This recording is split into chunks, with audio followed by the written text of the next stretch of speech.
Yes, polling is underway across Ethiopia for sixth general elections. Several hours have passed so far. Elections are being conducted peacefully in Addis Ababa, Dawa, Gambela, Oromia, in several parts and several zones of Ethiopia. We have seen pictures, videos. So far, nothing has happened. Elections are being conducted very peacefully. Doubts were being cast upon the capability of Ethiopian government to hold these elections peacefully a few months ago. OLA was being seen as a serious threat to the peaceful holding of these elections. But so far, we haven't heard of any attack, any large scale disruption of this election process. 46 parties are contesting this election, viewers, and out of the 46 parties, two are main parties: Prosperity Party of PM Abiy Ahmed and Azima Party of Birhanu Nega. Azima and PP are expected to win most of the seats.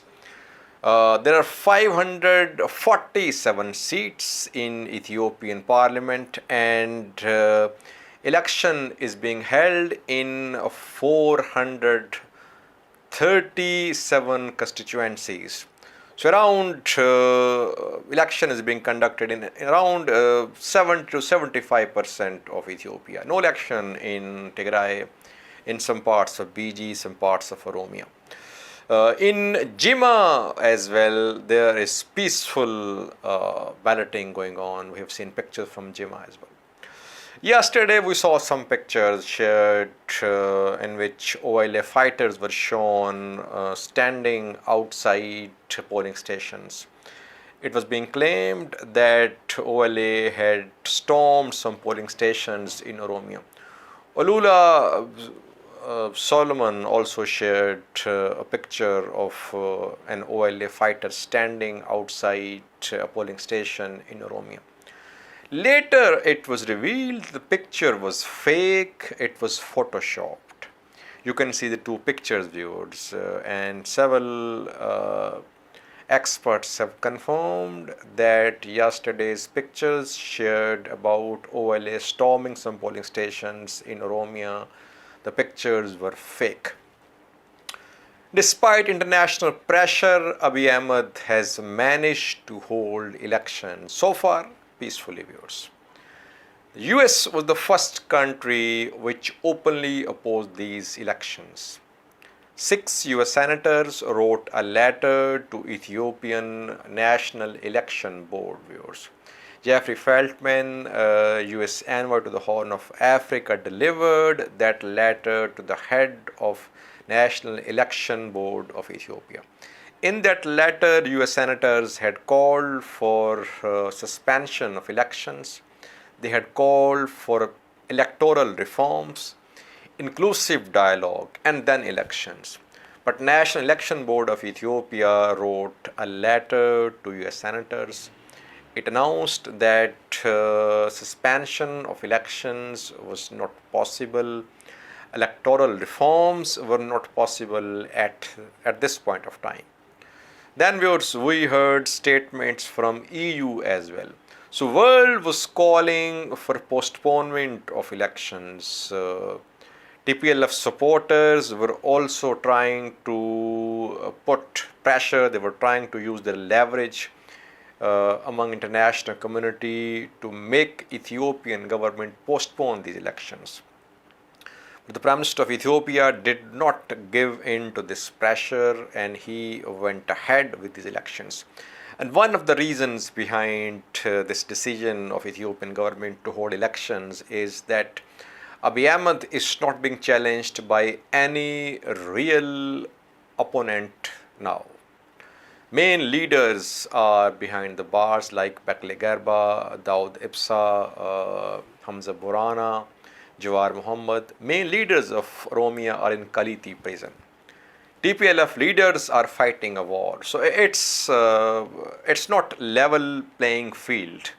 And Abiy Ahmed's party is definitely, it's set to win these elections along with Brahno Niga's Azima party. That is why Abiy Ahmed went ahead with these elections. Several hours are remaining, viewers. Let's see what happens in coming hours. I'll keep on updating you about these elections. But so far, elections are being conducted peacefully. We haven't heard of any large-scale disruptions in Oromia, in Amhara state, in Dawa, in Addis Ababa, viewers. These elections are very crucial, viewers. These elections will decide what will happen in Tigray, in Oromia. Important question, viewers, is if Abiy Ahmed's party wins these elections and Abiy Ahmed is elected Prime Minister of Ethiopia, what will he do? Will he continue these policies? Will he become authoritarian, as his opponents claim that he is an authoritarian ruler and it's a regime, not a government? So after the elections, if he won these elections convincingly and if he has a majority, what will he do? Will he start another round of crackdown on his opponents?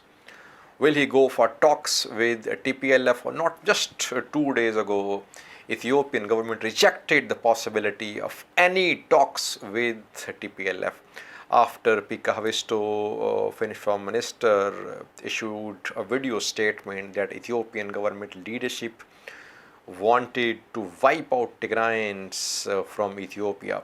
Ethiopian government had issued a statement. It had rejected the possibility of any talks with TPLF. It had said that TPLF was a terrorist organization. So will there be any change in Ethiopian government's position about TPLF, about OLA after these elections? That's the most important thing. Or Ethiopian government will continue with the policies which it has adopted, and will see the reaction of international community as well. Though the US and the EU have issued welcoming statements about these elections while raising questions about the fact that not all parties are part of these elections. But will the EU, the US approve these elections or not? Because no Western election observers, no American election observers have been deployed to Ethiopia. Only African Union has deployed its election observers to Ethiopia. Let's see how international community responds to election results. Several hours remaining. Polling is still underway. I'll update you in the coming hours. Thank you for watching.